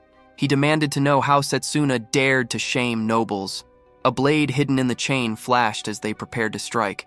Setsuna shifted calmly, but Layla stepped forward first. She stopped Carl, reminding him that duels without approval violated academy rules. If anyone was crossing the line, it was him.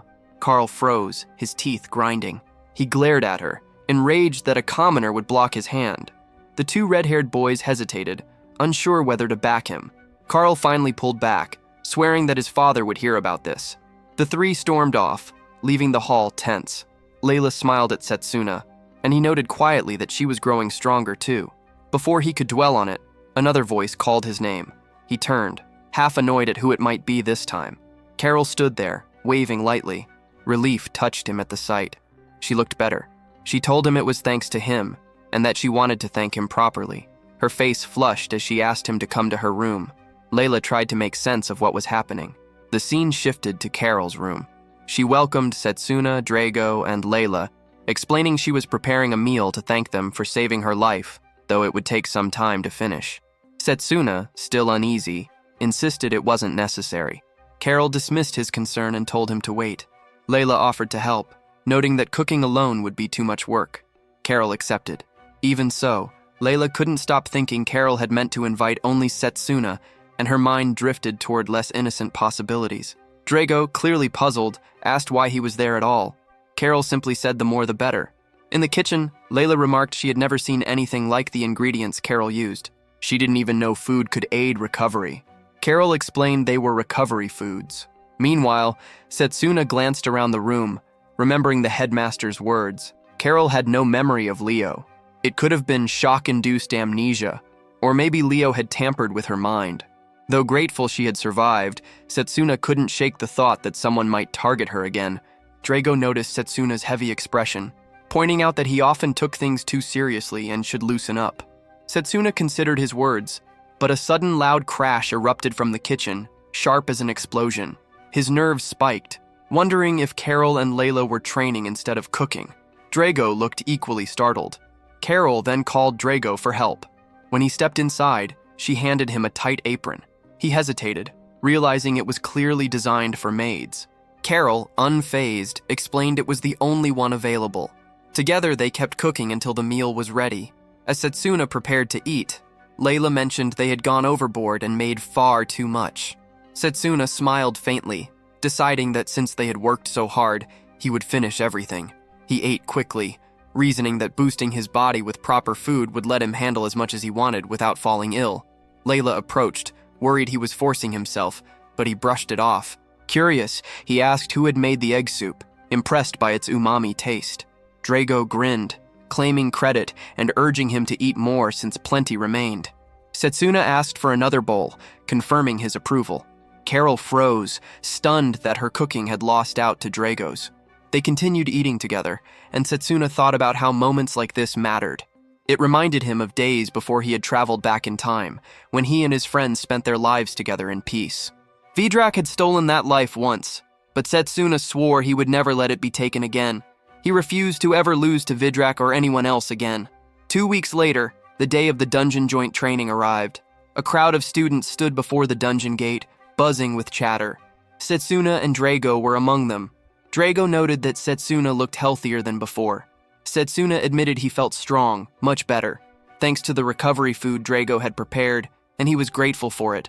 Drago shrugged it off, saying it was the least he could do for a friend, adding that recovery food only worked if eaten regularly. Setsuna thought the dungeon would be simple with Drago and his team backing him. He trusted them completely. A boy and girl approached. The boy asked if Setsuna and Drago had been on the team long. Drago recognized them as the seniors. The boy introduced himself as Maifun, third year from Formation Magic, and said they would be on the same team. The girl pulled back her hood, revealing herself as Yuzuha, and said she looked forward to working with them. Drago introduced himself from Melee Magic, and Setsuna gave his name. Maifun clapped both on the shoulder, asking if Setsuna was the contest winner. Hearing confirmation, he said they were in good hands and that he was counting on them. As he walked on, Drago muttered that Maifun seemed far more fired up than expected. Yuzuha added that it was good to put juniors at ease. Maifun only grinned, saying they shouldn't expect him to go easy from now on. At that moment, the instructor called the group to order. Giovanni, head of Formation Magic, announced that all students had arrived and the interdepartmental training would begin. He explained that the Formation and Melee departments would be working together today in the Demonic Ruins, a 1-star dungeon crawling with ancient monsters and undercreatures. The students would need to cooperate to bring them down. He raised a bracelet for them to see, explaining that every action would be logged. Each monster defeated or treasure collected would earn points. The team with the highest score would receive an Academy Medal. Any individual with more than 100 points would qualify for Royal Mage Army field training. The name pulled at Setsuna's memory, an army of the kingdom's strongest mages, comrades he had once fought beside. If he earned that chance, he could see them again. Giovanni handed out the bracelets, warning them not to stray into areas beyond their level. Stronger monsters waited deeper inside, and those fights would be suicide. He gave one last warning: avoid the lowest level of the dungeon at all costs. In an emergency, they were to channel mana into the bracelet, which would trigger a teleportation spell and pull them out. Setsuna had already set his sights on 100 points, but then paused. Both he and Drago, almost at the same moment, raised the target to 200. Their eyes met, and Drago insisted that today was the day to try. Setsuna admitted he was right. Giovanni asked if the students were ready, and the group moved forward into the dungeon. Setsuna and Drago pushed ahead the moment the training began. Running side by side, Setsuna noted they had entered the demonic ruins, a one-star dungeon built by an ancient civilization, filled with traps and treasure chests left untouched. The monsters inside would attack on sight. Even with teleportation magic as a safety measure, he knew this training would not be easy. Drago pointed forward as a new path opened. Both were stunned by the sight of a vast underground castle-like structure. The scale of the space was overwhelming. Setsuna touched the surface of a wall, wondering if it was part of some ancient plant. An entire ecosystem seemed to thrive inside the ruins. He recalled the headmaster's words, that the training would be a chance to connect with nature and gain valuable insight into elemental magic. He intended to seize that chance. Other students caught up. Mifune grumbled about the rush. Yuzuha pointed out something ahead, and chatter spread among the group. A few rushed down one of the paths, ignoring warnings that the other ways were filled with traps. Mifune called them fools. The point of this training was to take the harder route, and he gestured toward another path, saying that was where they should go. Setsuna thought he wasn't wrong, since the goal was to rack up points. When Mifune asked if Setsuna was following, Setsuna, uneasy, examined a wall. He noticed the plants growing. They were at a different stage compared to the rest, a sign of another space beyond. Drago asked what he found. Setsuna explained that he could even hear wind leaking from inside. Before he could say more, Drago smashed the wall open. Setsuna stared at the new path and urged they head that way. He and Drago rushed forward while Mifune admitted their observation was sharp, worth a heavy amount of points if luck was on their side. As they climbed a staircase, a massive stone ball rolled down at them. Setsuna drew his sword and shattered it, fragments scattering down and forcing Drago and Mifune to dodge. Setsuna glanced at Drago, questioning if he was ready. Drago clenched his fists, fired up to prove his strength. He wanted to show everyone the real power of melee magic and wasn't about to let Setsuna outshine him. Suddenly a flash. Arrows shot from hidden slots. Mifune twisted clear, then destroyed the source of the attack. Drago noted Setsuna's speed, always one step ahead. He said clearing the traps would leave a clean path for the seniors behind them. Then a chest came into sight. Before Setsuna or Drago reacted, Mifune used magic to snap it open. He claimed the contents and logged 15 points, thanking Drago for the assist. Drago was stunned when he realized whoever opened the chest kept the treasure. He swore Mifune wouldn't steal the next one. Setsuna and Drago pushed ahead, but Drago sensed something odd along a wall. He smashed it open, exposing another chest. Before he could touch it, Mifune's magic snatched it away, raising his score to 30, while Drago stayed at 0. They pressed on until Drago came across a night-stalking obstacle.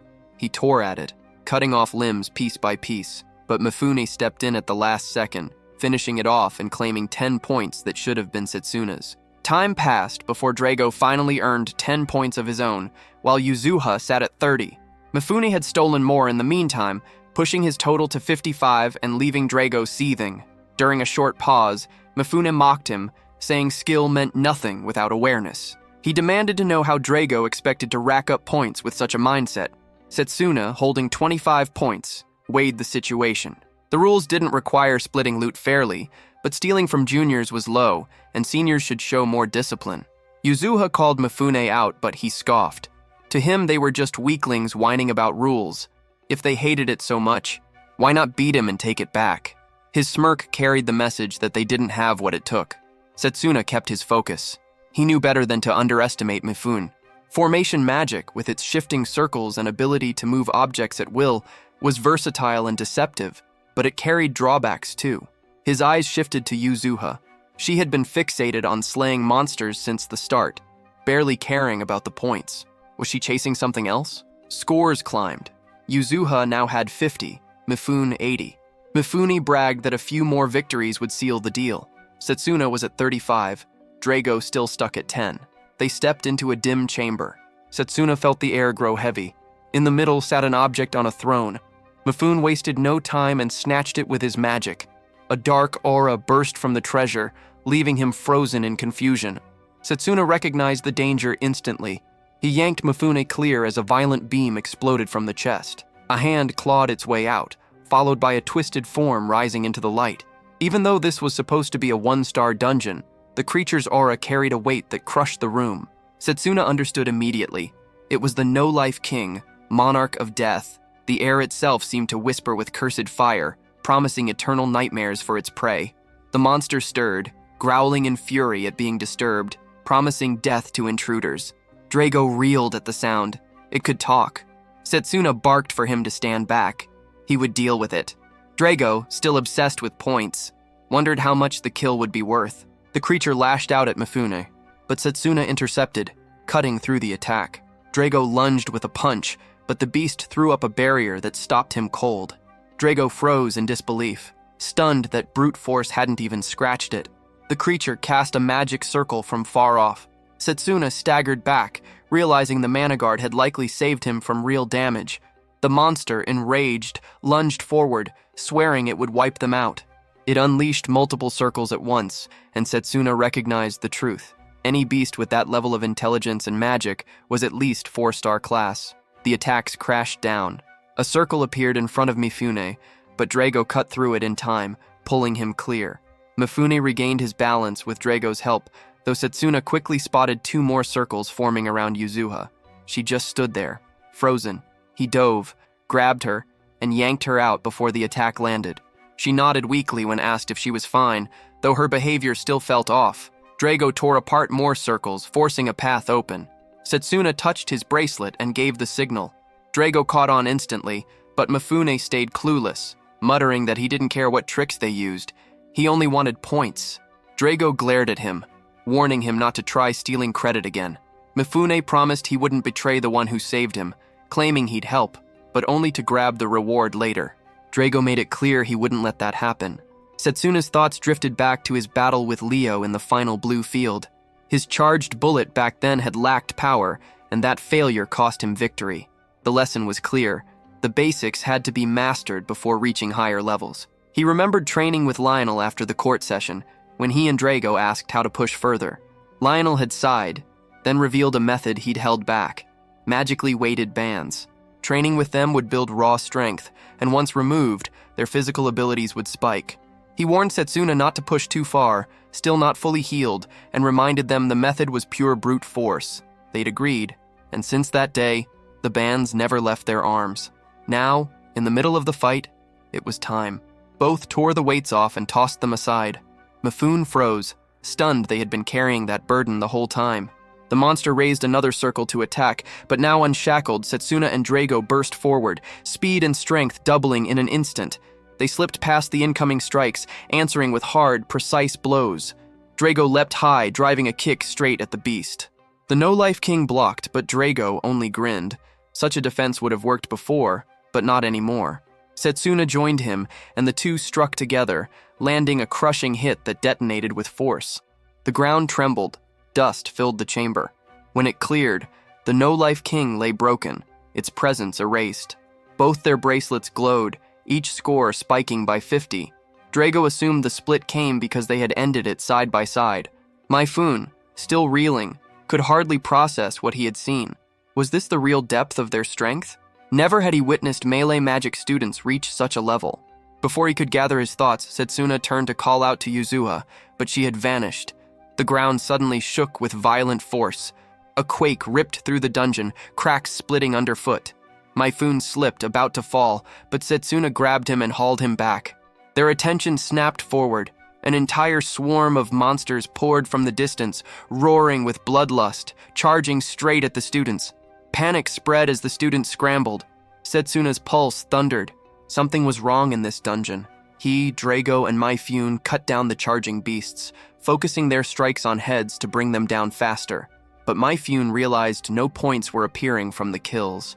If Setsuna hadn't figured it out already, they'd be wasting their strength. Through the clash, Setsuna deduced the truth. These creatures, fueled by dark magic, revived endlessly, making the kills worthless.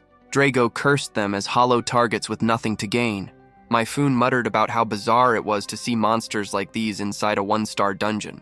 Setsuna felt a foul aura rising from beneath the floor.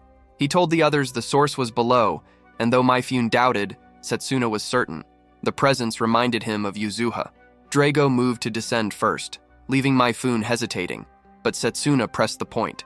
Without them, Myfune was useless. The jabs stung, as if Setsuna had questioned his worth. Setsuna even drove it further, calling out that all Myfune had shown so far was stealing points from juniors before moving down himself. Monsters kept flooding in, and Myfune grumbled at the whole ordeal, but followed. Watching Setsuna and Drago fight, he noticed how sharp their coordination was, wondering if this was really their first time training together.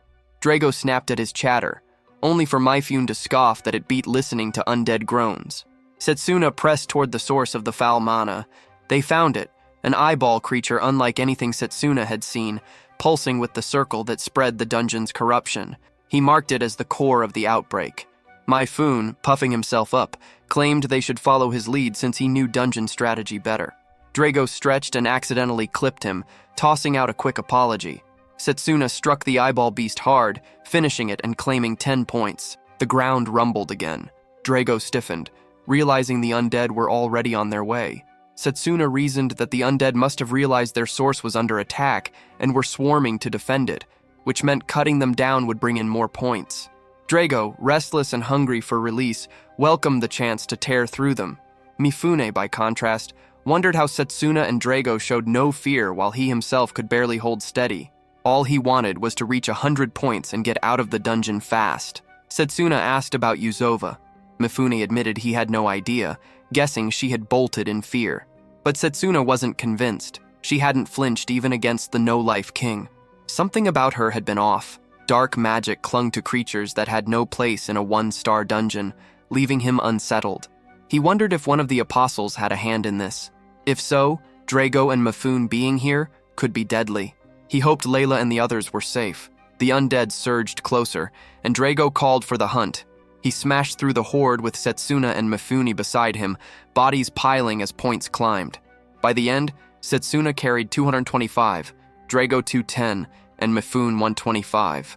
Mifune decided he had enough and should leave. Drago questioned why he wasn't looking for Yuzova, but Mifune brushed it off. Yesterday had been the first time they'd spoken, and he thought she was strange for approaching him. She was probably outside, crying somewhere. As he turned to go, Setsuna told Drago they needed to find her. Mifune snapped that he wasn't being transported out, stunned when Setsuna suggested he walk back. Reluctantly, he tagged along.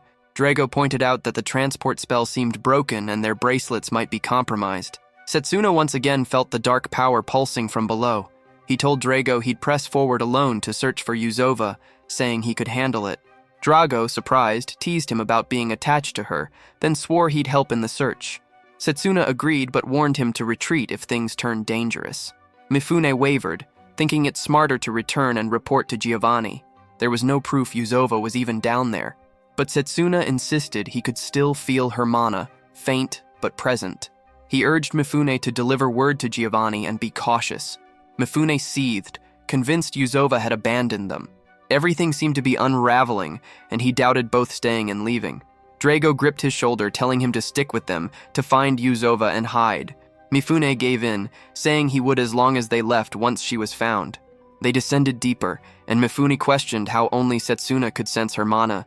Setsuna explained it was practice. Suddenly, Drago froze, the air heavy and thin, every breath harder.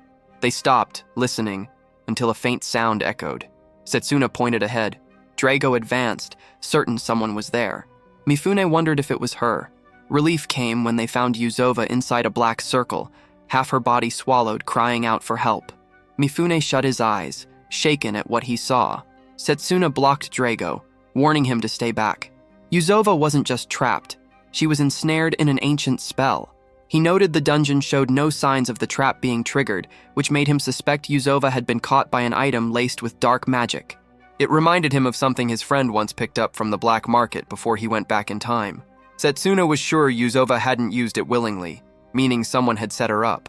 The trap could only be undone with a specific spell, and only a weapon carrying that spell could shatter it. Driven, Setsuna forced the circle open and dragged Yuzova free. She collapsed against him, and he urged her to stay conscious. The source of the curse was clear: the earrings she wore. Mifune questioned what had happened after she vanished, and whether it could be reversed. Setsuna hauled her onto his back, insisting she had to be protected.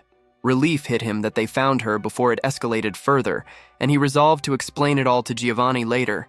He was certain the apostles were behind this. Drago kept watch, unsettled by how twisted everything had become, but pushed the reminder that getting Yuzova out was what mattered. Setsuna pressed Mifune to try the transport spell again. Mifune attempted it but got nothing, grumbling that Giovanni might have handed him a faulty bracelet. Setsuna tested his own and found it dead too. Drago urged them to move before things worsened. The ground roared beneath them, rumbling hard, and for a moment they thought it was another quake. Rocks came crashing down, cutting off their path, while Drago barked at Mifune to move faster. Too late. The exit was sealed. Setsuna suggested a safer route instead. Elsewhere, Layla and her team pushed through the dungeon, calling out for survivors. A cry for help led them to a boy pinned under rubble. They pulled him free, and Layla poured healing magic into his wounds. Weak, but alive, the boy insisted there was another trapped deeper behind the rockfall. Layla prayed Setsuna and Drago hadn't been crushed and swore to find them. Back near the collapsed passage, Setsuna's group sat against the stone wall. Drago considered blasting through with a charged bullet, but Setsuna warned it might spark another collapse. Drago argued they stood a good chance of breaking out once the path cleared. Setsuna agreed, but reminded him the thinning air made the risk higher. As Drago worked through options, Setsuna admitted there was a solution, but it meant going further down into the dungeon, and with Mifune and Yuzova in their condition, it wasn't possible yet. Since carrying both was impossible, Setsuna chose to descend alone and investigate. Mifune suspected he had some hidden plan. He knew Setsuna's strength, but stronger monsters could be waiting deeper down. He hesitated, uneasy about letting him risk his life. Setsuna speculated that the earthquake signaled the dungeon's awakening. The broken transportation spell was likely caused by the sheer amount of mana saturating the place, turning what should have been a one-star dungeon into something far more dangerous. Drago noted how quickly Setsuna pieced it together. Setsuna credited his knowledge to a similar event he had already lived through after traveling back in time. Mifune urged Drago to stay back while he wished Setsuna luck. Setsuna told them to mark the path behind and promised to return with a way out. Alone, he pressed forward, wondering if he could really bring down the dungeon boss with only melee magic. Fire or purification would have made short work of the undead. Melee focused on raw physical force, with its main weakness being the lack of reliable elemental use. Yet something inside him felt different, like a storm of power building. Meanwhile, Drago cleared debris while Mifune watched, remembering how he once thought Drago's win in the melee contest had been nothing but luck. But seeing his strength now, he realized how wrong he had been. Both Drago and Setsuna had been grinding away, while he had relied on cheap tricks. Shame gnawed at him. Drago steadied him, telling him they'd find a way out. A sudden voice called from beyond the rockfall. Drago answered, confirming the sound. On the other side, Layla's squad was searching for survivors. One of her men swore he heard movement. Layla, sharp and restless, asked if it was Drago and demanded to know where Setsuna was. Drago explained Setsuna had gone deeper to search for an exit. Layla quickly offered help to clear the rocks. Setsuna, meanwhile, descended further. The air thickened, heavy and oppressive, signaling he was nearing the dungeon's core. A gate loomed ahead, and though it might lead to escape, the boss's aura made him wary. The emptiness of a place so drenched in dark energy unsettled him. Every sense braced for an ambush. From the shadows above, 2 pairs of eyes tracked his movements. A monster lunged and he leapt aside, analyzing its form. Twin heads confirmed its identity, a 2-headed hydra. Setsuna knew immediately what creature had stirred the dungeon into chaos. Decay spread across parts of the hydra's body, proof it had been dragged back from death. Only Vidrak's power could force such a resurrection. The beast spewed poison, and Setsuna leapt clear, knowing staying close for too long would be suicide. If he didn't end this soon, the dungeon would collapse into chaos. He pulled in a clean breath, reminding himself that speed was the key. He surged forward, blades flashing against the monster. Strike after strike cut into its hide until he circled behind, recalling the last time he had faced one of these creatures. A hydra only died when its heads were severed, so he focused on one target. His blows chipped at the skull until he found the weak spot, determined to bring at least one head down. The second head spat acid. He dodged, but droplets splattered onto his clothes, burning holes straight through. If it had touched flesh, he would already be gone. Then the severed head began to grow back. Setsuna froze for an instant, realizing this thing had the same regeneration as the undead. If he fought one head at a time, the fight would never end. Both needed to be destroyed in one strike. With ranged magic, he could have drowned the beast in spells, but he wanted to try a technique he had been preparing. He remembered failing to perform it in the past until Lionel had confronted him, asking if he was training dual wielding. It would have been impressive for any forest student, but Setsuna's body couldn't keep up with the image in his head. Lionel explained the core of it: complete control over internal mana. Back then, Setsuna had been treating his body like the one he had before rewinding time. Now, after constant basic training even during recovery, he finally had sharper control. This was his first attempt since that failure. He concentrated, gripping the blade he trusted most, then reached for the second to launch the attack. The strike came out weak. While airborne, the Hydra's tail smashed him into a wall. He staggered, regained balance, and readied himself again. The technique was draining far more mana than he had expected. The Hydra answered with another acid spray, and he pushed his speed harder, knowing any slowdown meant death. Another hit would finish him. His body wouldn't withstand it, and death here wasn't an option.